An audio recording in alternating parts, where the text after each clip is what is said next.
Привет, друзья! Сегодня в Германии день, когда политики внимательно следят за ситуацией, а аналитики говорят о возможных изменениях в курсе событий. Новый опрос поставил под сомнение, сможет ли правительство канцлера Фридриха Мерца вообще досидеть до конца срока. Но это только начало. В экономике звучат осторожные прогнозы. Глава института ИФА говорит о признаках замедления роста, а бизнес настраивает на проведение реформ уже сейчас. Тем временем из Вашингтона приходит заявление Дональда Трампа о новых пошлинах, и оно может повлиять на динамику отношений Соединенных Штатов Америки и Канады. А внутри Германии обсуждать неожиданные инициативы от школьных уроков готовности к кризису до решения, будет ли Мюнхен бороться за Олимпиаду. Сейчас расскажу об этих и многих других новостях последнего часа по порядку. Поддержите канал подпиской и начну с громкого политического сигнала и реакции на него по всей стране.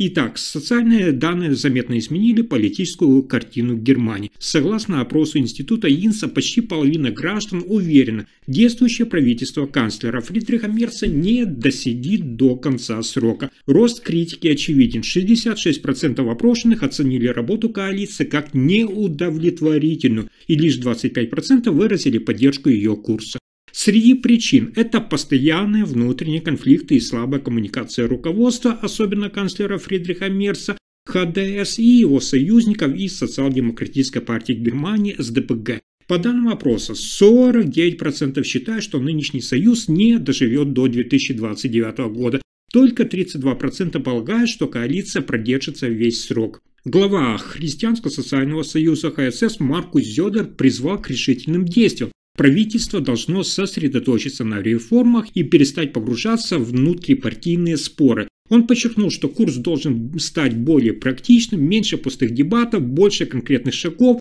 особенно в экономической и бюрократической сферах. Такие настроения граждан создают дополнительное давление на власть, и уровень уверенности в стабильности правительства постепенно уменьшается. Перед Германией сегодня стоит вызов, удастся ли сохранить политический баланс или страну ждут заметные изменения в структуре власти.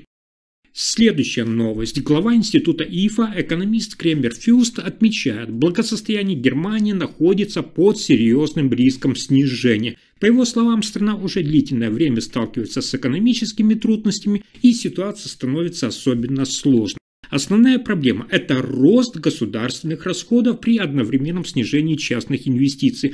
Фюст отмечает, цитата, «Миллионы граждан уже ощущают, что их жизненный уровень падает». Он призывает федеральное правительство канцлера Фридриха Мерца подготовить комплексный план реформ в течение 6 месяцев.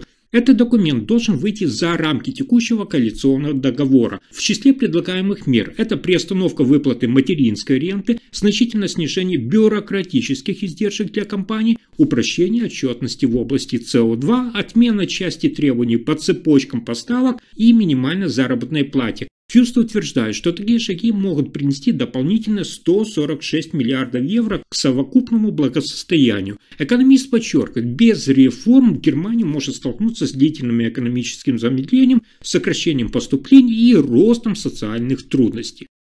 Следующая новость еще интереснее. Президент Соединенных Штатов Америки Дональд Трамп объявил о введении дополнительных пошлин в размере, внимания, 10% на импорт из Канады. Основной повод – это канадский рекламный ролик, который, по мнению Трампа, искажает факты о тарифах и наносит ущерб американским интересам. Напомню, ролик был выпущен в провинции Онтарио и содержал фрагменты радиовыступления бывшего президента Соединенных Штатов Америки Рональда Рейгана, в котором он критикует высокие пошлины. По словам Дональда Трампа, такие материалы он назвал недружественными. Канада уже приняла меры, провинция Онтарио объявила о приостановке трансляции спорного ролика. Премьер Онтарио Дуг Форд заявил, что после консультации с федеральным правительством Канады дальнейшая трансляция прекращается. Несмотря на это, Трамп сочел шаг недостаточным и объявил о расширении пошлин. Ранее Трамп уже приостанавливал торговые переговоры, я напомню, с Канадой из-за этой рекламы. Теперь новые тарифы вносят дополнительную сложность в экономические отношения между Канадой и Вашингтоном. Такой шаг со стороны США показывает, что даже культурные и информационные разногласия могут перерасти в экономические меры. Взаимные обвинения, реклама и политика переплетаются, и традиционные рамки торговых отношений размываются. Тем временем разворачивается новая интрига. Президент Соединенных Штатов Америки Дональд Трамп заявил, что не намерен проводить саммит с Владимиром Путиным без реального прогресса по ключевым вопросам. Он подчеркивает, что не видит смысла в переговорах, которые не принесут конкретных результатов. Ранее Дональд Трамп анонсировал возможную встречу с Владимиром Путиным в Будапеште в ближайшие 2 недели, но теперь подчеркивает, что пока не видит условий для ее проведения. Он заявил, что сначала нужно согласовать сделку, прежде чем переходить к личному диалогу. Таким образом, сообщается, что Белый дом пока не планирует встречу в ближайшее время. Представители Кремля также воздерживаются от конкретных заявлений о сроках. Напомню, ранее Трамп неоднократно высказывался о своем желании все-таки возобновить диалог с Россией, однако теперь дистанцируется от поспешных решений. Эта позиция иллюстрирует осторожность Вашингтона в отношении дальнейшего развития дипломатического прогресса. Но на этом сюрпризы не заканчиваются. В Германии планируется, внимание, вести уроки гражданской готовности в школах. Федеральный министр внутренних дел Александр Домбринт, ХСС, предложил, чтобы 1 раз в год старшие школьники проходили 2-часовой курс кризисной подготовки. В рамках урока ученикам будут объяснять, какие кризисы могут возникнуть от природных катастроф до угроз публичной безопасности и как к ним подготовиться. Цитата: «Дети – это важный носитель знаний в своих семьях», подчеркнул Домбринт. Кроме того, министр анонсировал новый план защиты населения. В его основе это принцип предупредить, а не тревожить, работающие системы оповещения, безопасные зоны в общественных зданиях и наличие базовых резервных ресурсов. По мнению Домбринта, простые меры – это запас воды, портативный радиоприемник, фонарики, батарейки – не вызывают панику, но дают людям уверенность. Предложения будут обсуждаться на предстоящей конференции министров внутренних дел федерального и земельного уровней. Там решат, станет ли 2-часовой урок обязательным для всей школьной системы Германии. Следующая новость делает общую картину событий еще более насыщенной. В Мюнхене наступает решающий день. Сегодня, 26 октября 2025 года, жители города голосуют по вопросу, должна ли Мюнхенская агломерация подавать заявку на проведение Олимпийских и Паралимпийских летних игр в 2036, 2040 или 2044 году. Ставка высока. Для Германии это решающий референдум может стать сигналом всему спортивному движению страны. Президент немецкого олимпийского комитета Томас Вайкер уже заявил, что положительный результат даст импульс заявке от всей Германии. Сторонники утверждают, что Мюнхен готов, около половины соревнований пройдут на уже существующих объектах в Олимпийском парке, на стадионе, в залах и бассейнах. Они обещают развитие городской инфраструктуры, новые жилые комплексы и стимул для экономики всего региона. Критики выражают обеспокоенность, значительные расходы, рост арендной платы, экологические риски и недостаточная прозрачность финансовой модели вызывают вопросы. Муниципальные власти уже готовы реагировать. Объявлено, что в случае «да» город будет конкурировать с Берлином, Гамбургом и регионом Рейн-Рут за право представлять Германию перед Олимпийским комитетом. Мэр Мюнхена Дитер Райтер и часть городских депутатов открыто поддерживают инициативу как шанс пробудить глобальный интерес к городу. Общественное мнение сейчас расколото, в вопросах уступающее, но устойчивая часть мюнхенцев выражает поддержку проекту, другая, наоборот, осторожность и скепсис. Сегодня жители решают, готов ли Мюнхен к новой олимпийской заявке и какой вектор развития выберет город. И это не единственное, что сегодня взбудоражило политику. Чехия стала одной из немногих стран Европейского Союза, которой удалось успешно интегрировать сотни тысяч беженцев из Украины. По данным Министерства труда Чехии, из примерно 380 тысяч человек, оставшихся в стране, около 70% уже трудоустроены. Экономисты отмечают, страна использовала кризис как шанс решить хронический дефицит рабочей силы. Новые сотрудники быстро заполнили вакансии на заводах, в транспорте и в сфере услуг. Большинство переселенцев арендуют жилье и не зависят от государственной помощи. Это резко отличает Чехию от многих других стран Европейского Союза, где проблема занятости мигрантов остается острой. В Праге подчеркивают, что успех стал возможен благодаря простым и понятным правилам. Быстрое признание квалификации, ускоренные процедуры трудоустройства и гибкость работодателей. Теперь правительство готовит следующий этап долгосрочной программы адаптации, чтобы закрепить достигнутые результаты и сохранить общественное равновесие. А следующая новость способна удивить. В Германии, в земле Северной Рейн-Вестфалия, химическая промышленность сталкивается с серьезным кризисом. Заводы платят рекордные суммы за энергию и квоты на выбросы углекислого газа, а конкуренция со стороны стран Азии, где энергия дешевле, усиливает давление на всю отрасль. Компания Ineos в Кёльне, в Варенгене, объявила о прекращении работы 2 производственных площадок в районе Верселя, что повлияет на 175 рабочих мест. В совокупности по региону под угрозой около 500 предприятий, где трудятся, внимание, 100 тысяч человек. Заместитель председателя совета Ineos Леохард Хукшлаг отметил, цитата, «Ситуация становится все сложнее и важно реагировать своевременно. Ежегодные расходы на квоты СО2 достигают 90-100 миллионов евро только для одного завода. Это дополнительные затраты делают производство в Германии менее конкурентоспособным по сравнению с Азией. Политика реагирует. Фракция Социал-демократической партии Германии СДПГ требует смягчения правил для химической отрасли, чтобы сохранить рабочие места.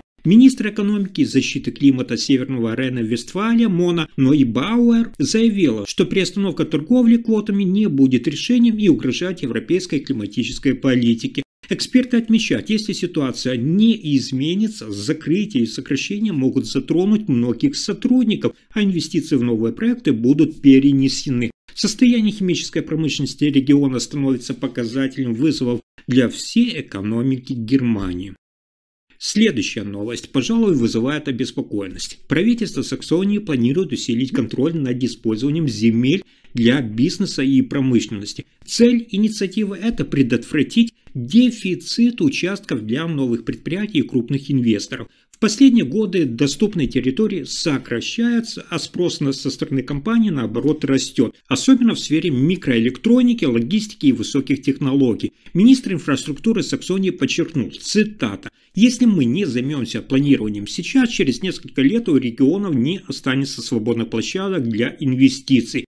В регионе, напомню, около 250 промышленных участков, включая крупные площади для подзаводы и склады, но многие из них еще не востребованы и требуют модернизации. Особое влияние уделяется крупным городам, таким как Дрезден и Лейпциг, где дефицит земли для промышленных объектов уже создает трудности для расширения действующих предприятий и привлечения новых инвесторов. Программа финансирования муниципалитетов, которая помогла развивать промышленные зоны, была временно приостановлена из-за дефицита бюджета, что усиливает необходимость централизованного планирования.